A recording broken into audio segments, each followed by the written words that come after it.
ถ้านั่นน่ะถ้าตอบแบบมีเหตุผลบ่ด่าบ่ใส่ร้ายข้าพเจ้าโอเคนำตอบโต้แบบมีเหตุผลนะคือดังอันนั้นน่ะ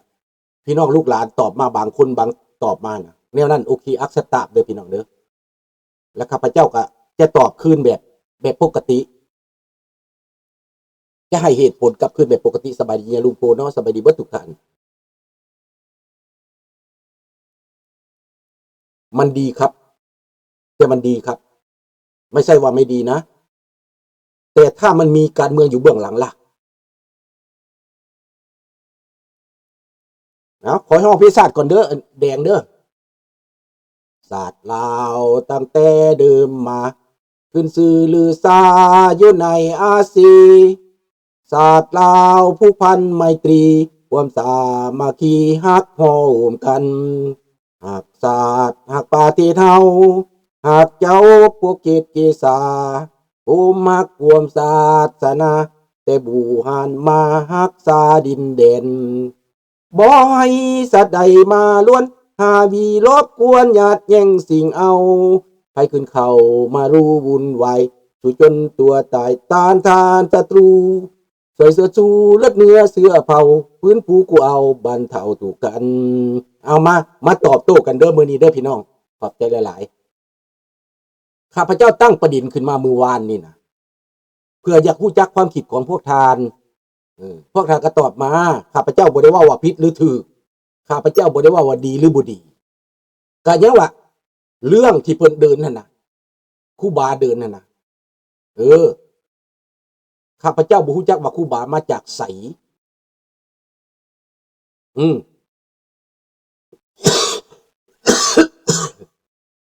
และโครงการนี้เป็นโครงการหยังผู้ใดอยู่เบื้องหลังได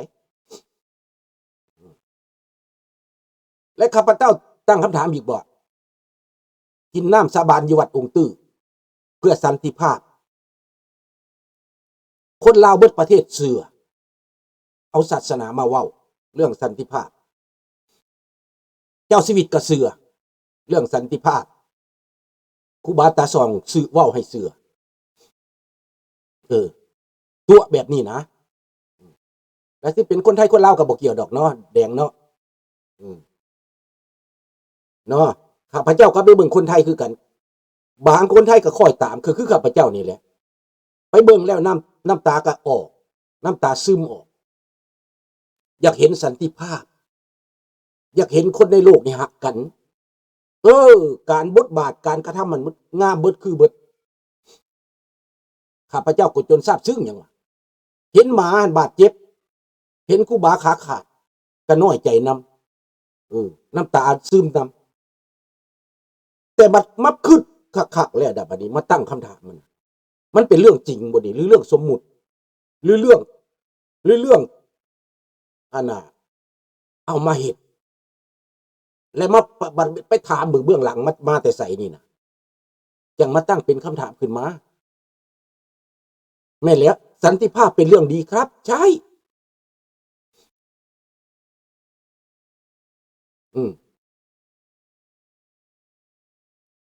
แต่ประชาชนออกมาเรียกร้องประชาธิปไตยสื่อเขายิงตายเป็น200-300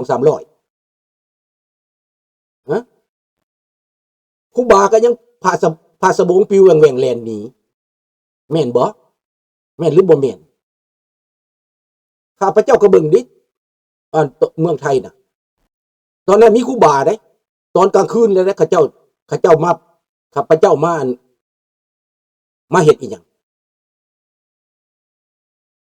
ข้าเจ้ามาเฮ็ดหยังก็สบายดีเบิดทุกท่านข้าพเจ้ายกให้พวกท่านคิดซื่อๆได้ให้พวกท่านใช้สมองคิดบ่ให้ถึกตัวหลาย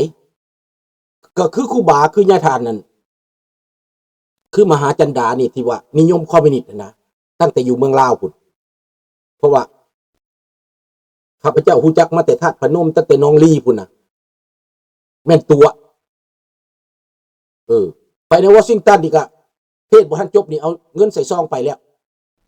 เห็นแต่แค่เงินอย่างเดียวนี่พฤติกรรมแบบนี้ข้าพเจ้าก็ติดตามคือกันโนข้าพเจ้าบ่ได้อันละแค่ละคายกับผักกับสงได้แต่ว่าคันเฮ็ดบ่ถูกนี่ข้าพเจ้าบ่มักแต่ข้าพเจ้าสิบ่ปาก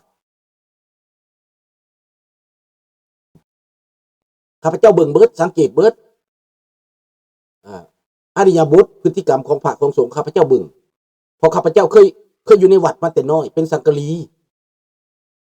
ยามเปิดเหตุบุญยามใดเลยลงไปอยู่วัดพุ่นแหละไปเฝ้าครูบาว่าซั่นไปเพื่อจะได้กินข้าวต้มเด็กน้อยนี่เนาะภาษาเด็กน้อยก็เลยลื่นเคยกับวัดคันผู้ใดบวชได้นี่ถือว่าดีเด้คือญาติฐานบ้านข้าพเจ้านี่บวชตั้งแต่น้อยจนเฒ่าจนเสียชีวิตจนอันนั้นนิพพานอยู่ในวัดว่าซั่นไปสบายดีเด้อโปรดเด้อดังนั้นพี่น้องแล้วเฮามาศึกษากันคือพระเจ้าเว้านี่มื้อนี้ข้าพเจ้าสิมาตอบพวกที่เขียนมาคอมเมนต์ตอบก็คือกันกับแดงนั่นเว้าเมื่อกี้นี่แหละอันใดก็ถือเบิดคันแม่นเว้าเพื่อสันติภาพว่าซั่นว้าบัดพวกข้าพเจ้าตายย้อนสันติภาพนี่ได้สักท่านแดงป.3 ว่าจังได๋กินน้ำสาบานอยู่วัดองค์ตื้อนี่นะต้มเบิดประเทศนี่นะเอาครูบา100 องค์มาเสดน้ำมนต์ใส่แล้วให้มากินน้ำสาบานกันทั้งสองฝ่ายสู้นะผู้มาเสือนายพลนายพันอยู่เมืองลาวเสือ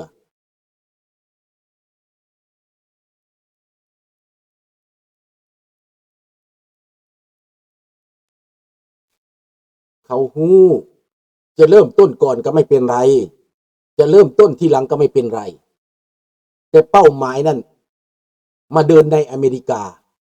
นะและคนอเมริกาเขาไม่ต้องการสันติภาพเหรอทุกคนเขาต้องการสันติภาพรวมทั้งกับตัวผมเองด้วยนี่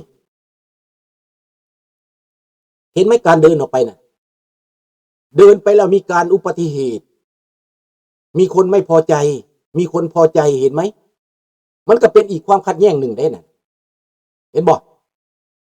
ดังนั้นสำหรับข้าพเจ้านี่บ่ได้ขัดแย้งแต่ต้องสืบหาว่าที่มาเป็นอย่างไรเขาเริ่มกันอยู่ไสแหละและข้าพเจ้าไปเบิ่งรัฐมนตรีลาวพุ่นน่ะเขาเตรียมการนะเขาเตรียมการเพื่อสิมาให้อเมริกาได้เห็นสอบนำเขา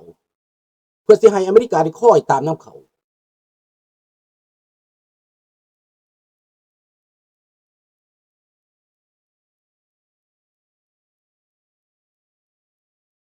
แม่นดังนั้นแผนการนี้มันเป็นแผนการเมืองข้าพเจ้าเว้านะจะแม่นพรรคใดก็อย่าถ้ามันก่อนจะทำมาแต่ก็เป็นแผนการที่ว่าสู่จะทำบ่ได้นั่นแหละเห็นบ่มันเป็นแผนการครูบาจีนมาจากเมืองจีนก็ก่อนนี้จะทำมาเป็นหลายร้อยได้มาเมืองลาวนะมาเดินอันนี้แหละมาเป็นร้อยพุ่นนะมาเป็นหลายร้อยนะ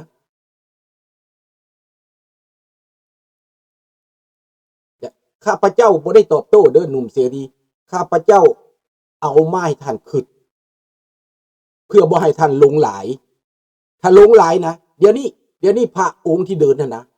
เดี๋ยวนี้พวกพิล่าแล้วดังเลยได้คันดังแล้วบัดนี้ต่อไปสิวางตัวแบบใดบัดนี้วางตัวว่าตัวเองมีบารมีสิวางตัวแบบใดต่อไปข้าพเจ้าจะเบิ่งต่อไป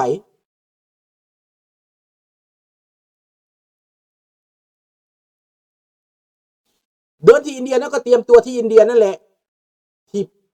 ที่ลุงบอกว่าพามหาจันดาไปตั้งหลอกเงินประชาชนลาวอเมริกานั่นไปสร้างวัดอยู่อินเดีย40 ห้องเอาเงินไปจักเท่าไหร่ล้านคนลาวในอเมริกาพิษกันย้อนพิษกันย้อนพระมหาจันดานี่เอาเงินไปตัวเขาเอาเงินไปหลายล้านแล้ววัดก็กลายเป็นมะแรมแซมเซไปนี่แต่ไปอยู่ไส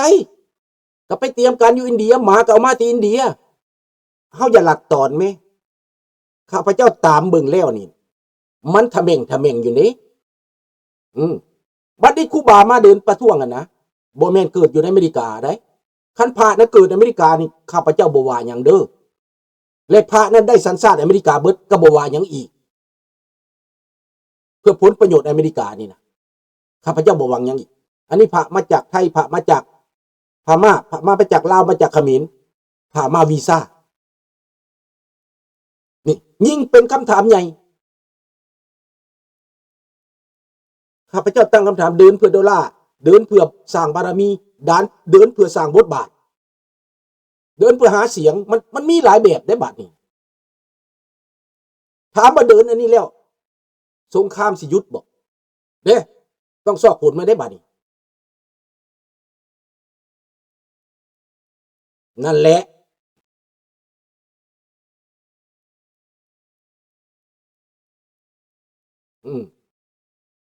แม่งความลุงพูดนั่นแหละถ้าว่าเดินนี่แล้วนะคนในอเมริกานี่เขาบ่ฆ่ากันเขาบ่มีสงครามรัสเซียยุทธสงครามโอเคนี่นะเนี่ยได้กันย่อมือสุดศอกอันนี้เดินไปแล้วเห็นไอ้คนอเมริกาค่อยตามซื้อแต่บ่ได้หยุดสงครามบ่ได้เกิดผลอย่างดอกกับสงครามนะเสื้อนี่สันติภาพก็บ่ได้เกิดดอกเพราะข้าพเจ้าตายย้อนว่าเสือวัดเสือว่าเสือศาสนาเสือคนว่ากินน้ำสาบานได้สันติภาพห้องลำทำเพลงกันเบิดบ้านเบิดเมืองสุดท้ายแล้วบัดเอาไปฆ่าบัดเขาเอาเจ้านายเอาเจ้าชีวิตไปฆ่าเอาคนไปฆ่าพระเหล่านั้นหายตัวปั๊บบ่มีเลยไปอยู่ไสก็บ่ฮู้พระเหล่านั้นแก้เสื้อแก้ผ้าออกมาถือปืนบัดนี้มาเป็นเจ้าเป็นนายพระเหล่านั้นครับคุณจะคิดมุมนี้ก็ได้ไม่ว่านะไม่ว่ากันอันนี้ผมยกขึ้นมาให้ดูให้เห็นผมนี่เป็นสปอตไลท์นะลุงนี่เป็นสปอตไลท์เยื่องให้เห็นซื่อๆเยื่องให้เห็นให้ท่านไปคิดท่านแดงนะ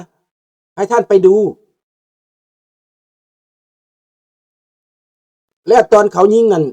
ยิงพระที่ว่าไปจากอีสานเนี่ยนะไปนอนวันสั้นขาประท้วงอยู่ลาดประสงค์กันนะทหารมาปิดล้อมมันนะพระอะไรนั่นไปใส่มดเหรอคือบ่เดินสันติภาพนี่ถ้าว่าจริงแท้ๆเด้อองค์ไดไลลามะเหตุมาจากปีแล้วสุดท้ายกับปักกิ่งก็ไปยึดเอาองค์ไดไลลามะแห่งดังกว่าพระพวกนี้อีกข้าพเจ้านี่นะขอโทษขอบใจเด้อคำข้าพเจ้านี่จนได้หับแพรข้องจากองค์ไดไลลามะเพิ่นเอาข้องข้อให้ได้สบายน้องระดวนองค์ไดไลลามะมานี่นะมาโบสถ์โอราตัวเซงโซเซฟที่ข้าพเจ้าไปรับตอนข้าพเจ้าว่าถึงเมืองลาวเพิ่นก็ว่าถึงแม่น้ำโขงเพิ่นเอาผ้าสีขาวพันคอให้มาข้าพเจ้าก็มอบให้วัดผ้าองค์ไดไลลามะให้ได้ผ้าพันผ้าขาวน่ะพอไปน้ำกันหลายคนบัดได้ข้าพเจ้าผู้เดียวข้าพเจ้าก็เลยมอบให้วัด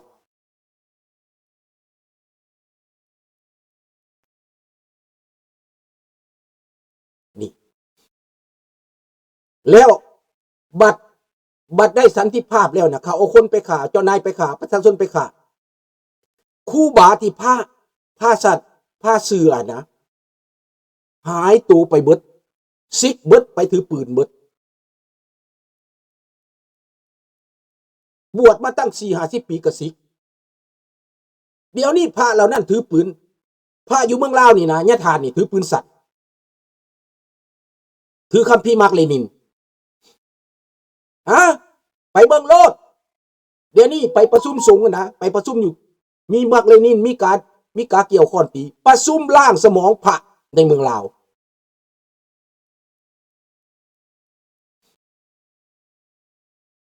ตอบแม่แดงจะตอบข่อยมาคันจะมีเหตุผลนะมื้อนี้เฮาจะมาเว้ากันเรื่องนี้เพราะว่าคนตอบมาข้าพเจ้าบ่ทันได้ตอบข้าเจ้า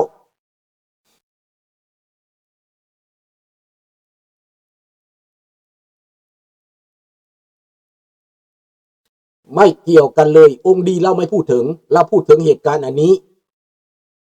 เราไม่ได้ว่าวัดหรือครูบาไม่ดี